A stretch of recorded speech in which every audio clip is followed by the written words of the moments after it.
الله نحمده ونستعينه ونستهديه ونشكره ونستغفره ونتوب إليه ونعوذ بالله من شرور أنفسنا ومن سيئات أعمالنا. من يهده الله فلا مضل له ومن يضلله فلا هادي له. ونشهد أن سيدنا وحبيبنا وعزيمنا وقائدنا وقرة أعيننا محمدا عبده ورسوله وصفيه وحبيبه الذي أرشدنا إلى طريق الخير والهدى والنور. وصلى الله تعالى على سيدنا محمد النبي الأمي الذي علم الناس الخير وأرشدهم إلى ما فيه خيرهم وصلاحهم وفلاحهم في الدنيا والآخرة، وعلى آله وصحابته الطيبين الطاهرين. أما بعد، فأعوذ بالله من الشيطان الرجيم. بسم الله الرحمن الرحيم. وقل للمؤمنين يغضوا من أبصارهم ويحفظوا فروجهم ذلك أزكى لهم إن الله خبير بما يصنعون. وقال النبي صلى الله تبارك وتعالى عليه وسلم: من ملأ عينه من الحرام ملأ الله سبحانه وتعالى يوم القيامة عينه من النار، أو كما قال عليه الصلاة والسلام. وقال الله سبحانه وتعالى في شأن حبيبه: إن الله وملائكته يصلون على النبي يا أيها الذين آمنوا صلوا عليه وسلموا تسليما. اللهم صل على سيدنا مولانا محمد وعلى آل سيدنا مولانا محمد عبدك ورسولك، وصل على المؤمنين والمؤمنات والمسلمين والمسلمات. سامعین محترم، برادران اسلام، په دې وخت کې زموږ او ستاسو معاشره چې کومې تیزۍ سره اخلاقي تباهي او د ایمان تنزل طرف ته روانه ده، هغه هیڅ یو باشعور مسلمان نه مخفي نه ده. پوره سوسایټي بېچیني او بېسکوني کیفیت نه دوچار دي. هر ځای نوې نوې فتنې هغه راوچتېږي چې د هغې تباکن اثرات نه ہر دردمند مسلمان حیران و پریشان دے. رسول اللہ مبارک صلی اللہ علیہ وسلم حدیث مبارک دے. رسول اللہ مبارک صلی اللہ علیہ وسلم فرمائی: یأتی علی الناس زمان الصابر علی دینه کالقابض علی الجمر. په خلکو به یو داسې زمانه راشي چې په دین باندې به قایم اوسېدل داسې ګران شي لکه څنګه چې د اور سکرټې هغه په لاس کې نیول ګران دي، داسې به په دین باندې قایم اوسېدل داسې مشکل شي، داسې ګران به وي. دغې جمله فتنونه او دین نه لر کېدو اسباب نه یو عظیم سبب او فتنه او یو خطرناک فتنه په دې زمانه کې هغه بدنظري ده، بدنګاهي ده چې هغې د اسلامي معاشري بنیاد بالکل هلاک کړی دی. د مسلمانانو کورونه یې برباد کړي دي. رور د رور دشمن دی، پلار د زوی دشمن دی، مور د لور دشمنه ده. الله رب العزت ارشاد مبارک دے: وقل للمؤمنین یغضوا من ابصارهم ويحفظوا فروجهم ذلك ازکى لهم ان الله خبیر بما يصنعون. اللہ رب العزت فرمائی: اے محبوب پیغمبر صلی اللہ علیہ وسلم، تو مومنانو سړو ته ووایه چې دوی خپل نظرونه ښکته کړي، خپل نګاهونه دې ښکته کړي، ويحفظوا فروجهم او خپل شرمګاهونو حفاظت دې وکړي. ذلك ازکى لهم، دا د دوی دپاره ډېر د پاکیزګي خبره ده. ان الله خبیر بما یصنعون، کم کارونه چې دوی کوي الله رب العزت د هغې نه خبردار دی. نو زما عزتمندو،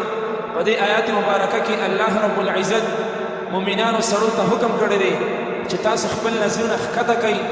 خپل نګاهونه ښکته کوئ، نامحرم طرف ته مه ګورئ، نامحرم طرف نه خپل نظرونه هغه ښکته کوئ، خپل نګاهونه ښکته کوئ. ځکه نامحرم طرف ته کتل خواږ هغه صفا نظر سره وي یا ګنده نظر سره وي.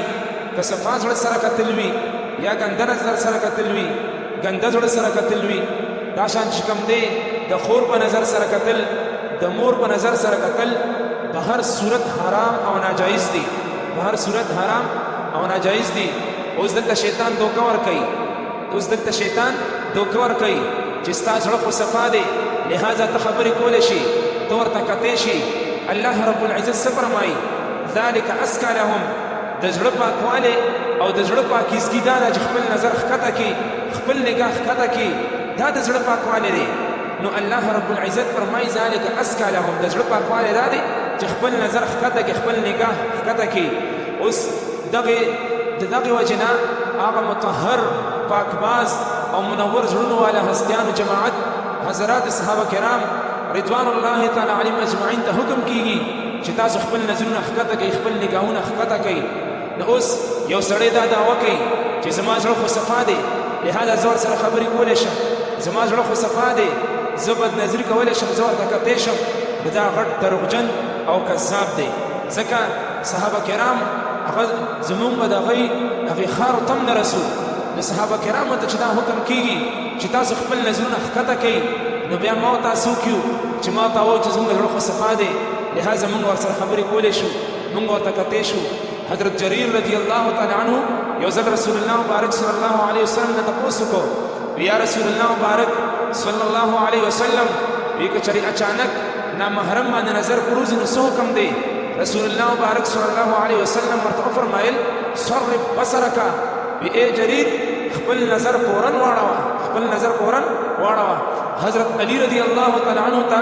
رسول الله مبارک صلی الله علیه وسلم ورته وفرمایل یا علی وی که چېرې ستا نامحرم باندې اچانک یو نظر پروزي نو لهذا ته خپل نظر هغه معاف دی لیکن دویم نظر سره مه ګوره اوس دلته یو غلط فهمي هغه عامه ده زنانه وایي چې سړي نامحرم ښځو ته نشي کتی لهذا ښځې هغه نامحرم سړو ته کتی شي کې څه حرج نشته الله رب العزت دې موږ او تاسو داسې بېدیني نه او داسې جهالت نه دې الله رب العزت موږ او تاسو بچ کړي سورې نور مخکینی آیات کې الله رب العزت څه فرمایي وقل للمؤمنات یغضضن من ابصارهن ويحفظن فروجهن ای محبوب پیغمبر صلی الله علیه وسلم ته مؤمنانو زنانو ته دا حکم وکړه چې هغوی خپل نظرونه ښکته کړي خپل نګاهونه دې ښکته کړي نو دې آیات مبارکه نه معلومه شوه چې په دې آیات مبارکه کې الله رب العزت زنانو ته حکم کړی دی چې بدنظري به نه کوئ د بدنظري نه د حفاظت حکم یې کړی دی الله رب العزت نو چې څنګه سړو دپاره نامحرم ښځو ته کتل هغه حرام او ناجایز دي دغه شان ښځو دپاره هم چې کوم دی نامحرم سړو ته کتل حرام او ناجایز دي اوس نن سبا چې کوم دی هغه ودونو کې هغه چې دغه شان